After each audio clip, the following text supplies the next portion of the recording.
ചോദ്യോത്തരത്തിന്റെ പേരിൽ മൈക്ക് കിട്ടുമ്പോൾ മന്ത്രിമാർ സോണിയാഗാന്ധിയെയും പ്രിയങ്ക ഗാന്ധിയും ആക്ഷേപിക്കുന്നത്.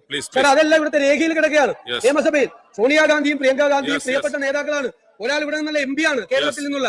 അവരെ അധിക്ഷേപിച്ചുകൊണ്ടുള്ള സംസാരം മന്ത്രിമാർ തന്നെ മൈക്ക് കിട്ടുമ്പോൾ നടത്തിയ. സാർ, ഈ പരിപാടിയായിട്ട് ഞങ്ങൾക്ക് യോജിക്കാൻ പറ്റില്ല. ഞങ്ങൾ പൂർണ്ണമായി അതുമായിട്ട് നിസ്സഹരിക്കും. ഇന്നലെ ബഹുമാന്യരായ സോണിയാഗാന്ധിയെയും പ്രിയങ്ക ഗാന്ധിയെയും ആക്ഷേപിച്ചു പറഞ്ഞു. എന്താക്ഷേപമാണ് നടത്തിയത്? BBG റാംജി ബില്ല് പാസാക്കിയ ശേഷം പ്രധാനമന്ത്രി നരേന്ദ്രമോദിയുടെ കൂടെ പ്രിയങ്ക ഗാന്ധി ചായ കുടിച്ചു എന്ന് പറഞ്ഞതാണോ ആക്ഷേപം, കുടിച്ചതാണോ ആക്ഷേപം? അതാണ് നിങ്ങൾ ആലോചിക്കേണ്ടത്. ഉള്ള കാര്യമേ പറഞ്ഞോളൂ. ഞാൻ ബഹുമാന്യനായ പ്രതിപക്ഷ നേതാവ് സഭയ്ക്ക് പുറത്ത് ബഹുമാന്യനായ വിദ്യാഭ്യാസ മന്ത്രിയെ കുറിച്ച് പറഞ്ഞ വാക്കുകൾ പോലും ഇവിടെ ഉദ്ധരിച്ചിട്ടില്ലല്ലോ. പ്രിയങ്ക ഗാന്ധിയെ കുറിച്ച് പറഞ്ഞു. ഏതെങ്കിലും അങ്ങേക്ക് പരിശോധിക്കാം. മന്ത്രിമാർ, ഞാൻ അടക്കമുള്ള മന്ത്രിമാർ ഇന്നലെ പറഞ്ഞ കാര്യങ്ങൾ ഏതെങ്കിലും ഒരു വാക്ക് അതിൽ പാർലമെന്ററി അല്ലാത്ത അല്ലെങ്കിൽ ഉചിതമല്ലാത്ത ഏതെങ്കിലും വാക്കുണ്ടെങ്കിൽ തിരുത്താമെന്ന് മാത്രമല്ല ഞങ്ങളെ ശാസിക്കാം. ഞങ്ങളൊന്നും അറിയാതെ പോലും ഒരു മോശം വാക്ക് ഉച്ചരിക്കുന്നവരല്ല. അങ്ങനെ ശീലിച്ചവരും അങ്ങനെ വളർന്നവരുമല്ല. ബഹുമാന്യായ സോണിയാഗാന്ധിയെ തെരുവിലിട്ട് ചെണ്ട കൊട്ടുന്നവരെ കൊട്ടാനുള്ള അവസരം നൽകുന്നത് പ്രതിപക്ഷ നേതാവാണ്, പ്രതിപക്ഷമാണ്. നിങ്ങൾ വ്യക്തമാക്കേണ്ടത് സ്വർണം കട്ടയാളും സ്വർണം വാങ്ങിയാളും അതിന് മൂന്നാമത്തെയാളും ഒന്നിച്ച് 2 തവണ സോണിയാഗാന്ധിക്കൊപ്പം നിൽക്കുന്നു. ആര് സോണിയാഗാന്ധിയുടെ അടുത്തേക്ക് അവരെ കൊണ്ടുപോയി എന്നുള്ളത് ബഹുമാനായ പ്രതിപക്ഷ നേതാവ് പറഞ്ഞാൽ സോണിയാഗാന്ധിക്ക് 10 മാറ്റ് തിളക്കമുണ്ടാകും.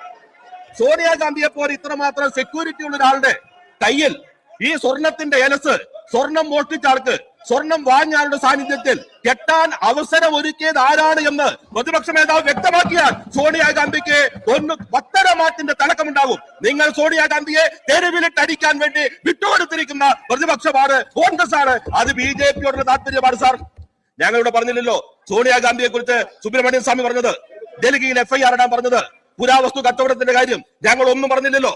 ആര് കൊണ്ടുപോയി? ഒരു MP, ഒരു UDF കൺവീനർ കൊണ്ടുപോയി കെട്ടിക്കൊടുക്കുന്നു. സ്വർണം കട്ടയാൾ, വാങ്ങിയാൾ, മൂന്നാമത്തെയാൾ, ഒറ്റ ഫ്രെയിമിലുള്ള 2 ചിത്രങ്ങൾ സോണിയാഗാന്ധിക്കൊപ്പം മാത്രം. വ്യക്തമാക്കട്ടെ, അതോടുകൂടി സോണിയാഗാന്ധിക്ക് 10 മാറ്റ് തിളക്കമുണ്ടാക്കും. നിങ്ങൾ അവരെ തെരുവിലേക്ക് വലിച്ചെറിയുന്നു. പ്രതിപക്ഷ നേതാവിന് സമനില തെറ്റിയെന്ന് തോന്നുന്നു. എന്റെ വകുപ്പൊന്നും മാറ്റിക്കളയരുത്. പാർലമെന്ററി കാര്യമന്ത്രി ഇവിടെ തിരുപ്പുണ്ട്. അങ്ങേക്ക് പെട്ടെന്നാകെ നിലയങ്ങ് തെറ്റിപ്പോയി. അതുകൊണ്ട് പണ്ട് എല്ലാം ആധികാരികമായി പറയുന്ന ആള് എവിടെ നിൽക്കുന്നവരെ തെളിവാണ്. സാർ, അദ്ദേഹം പറഞ്ഞൊരു കാര്യം, മുഖ്യമന്ത്രിക്കൊപ്പം ഉള്ള ചിത്രം ഉണ്ടല്ലോ, ഞങ്ങൾ പറഞ്ഞില്ലല്ലോ. അങ്ങയെപ്പോലെ ഇത്ര അറിവും ആധികാരികതയും വായനയും പരിചയ സമ്പത്തും ഒക്കെയുള്ള ഒരാൾ പറയാവുന്ന താരതമ്യമാണോ സാർ അത്? ഇവിടെ ഒരു പരിപാടി അസംബ്ലിയുടെ മുൻപിൽ ഉദ്ഘാടനം ചെയ്യുമ്പോ നിങ്ങൾ കൊടുത്ത ചിത്രത്തിന്റെ യാഥാർത്ഥ്യം വീഡിയോ ദൃശ്യങ്ങളിലൂടെ മാധ്യമങ്ങൾ പുറത്തു കൊണ്ടുവന്നില്ലേ? മുഖ്യമന്ത്രി കഴിഞ്ഞു വരുന്നു, അവിടെ നിൽക്കുന്നു, കാറിന്റെ മുൻപിൽ ഈ പോറ്റി നിൽക്കുന്നു, മാറി നിൽക്കാൻ കൈകൊണ്ട് കാണിക്കുന്നു, കാറിലേക്ക് കയറി പോകുന്നു. ഇതല്ലേ യഥാർത്ഥം നടന്നത്? സോണിയാഗാന്ധിയുടെ വീട്ടിലേക്ക് അങ്ങേക്ക് കയറി ചെല്ലാൻ കഴിയോ? നേരെ ശശി തരൂർ എത്ര നാളായി കാത്തു നിന്നിട്ട് കയറി ചെല്ലാൻ കഴിഞ്ഞിട്ടുണ്ടോ? ഗുലാം നബി ആസാദിന് വീടിനകത്തേക്ക് കയറാൻ പറ്റാത്തത് കൊണ്ടല്ലേ അദ്ദേഹം പാർട്ടി വിട്ടുപോയത്? എത്ര മുഖ്യമന്ത്രിമാർ സോണിയാഗാന്ധിയുടെ അപ്പോയിന്റ്മെന്റ് കിട്ടാതെ പാർട്ടി വിട്ടുപോയി? CK കരുണാകരൻ, ലീഡർ കരുണാകരൻ, അദ്ദേഹത്തിന് അപ്പോയിന്റ്മെന്റ് കിട്ടിയോ? മൂപ്പനാർക്ക് കിട്ടിയോ? അപ്പൊ ഈ സ്വർണം കട്ടവൻ, കട്ട സ്വർണം വാങ്ങിയവൻ, അത് ഉരുക്കിയെടുത്തവൻ, അവര് എങ്ങനെ സോണിയാഗാന്ധിയുടെ അടുത്തേക്ക് എത്തിച്ചു എന്ന് അങ്ങ് പറഞ്ഞാൽ സോണിയാഗാന്ധിക്ക് 10 മാറ്റിന്റെ തിളക്കം. ഇപ്പോൾ അദ്ദേഹം പറയാതിരിക്കുമ്പോ സോണിയാഗാന്ധി ഇരുട്ടിൽ നിർത്തുന്ന പ്രതിപക്ഷ നേതാവ് BJPയുടെ നാവായി മാറിയിരിക്കുന്നതാണ് യാഥാർത്ഥ്യം. സാർ, ഒരു കാര്യം കൂടി അദ്ദേഹം പറയുകയുണ്ട്. അദ്ദേഹം എങ്ങനെ ഈ വസ്തുതാവിരുദ്ധമായ കാര്യങ്ങൾ ഓരോ ദിവസവും പറയുന്നത്?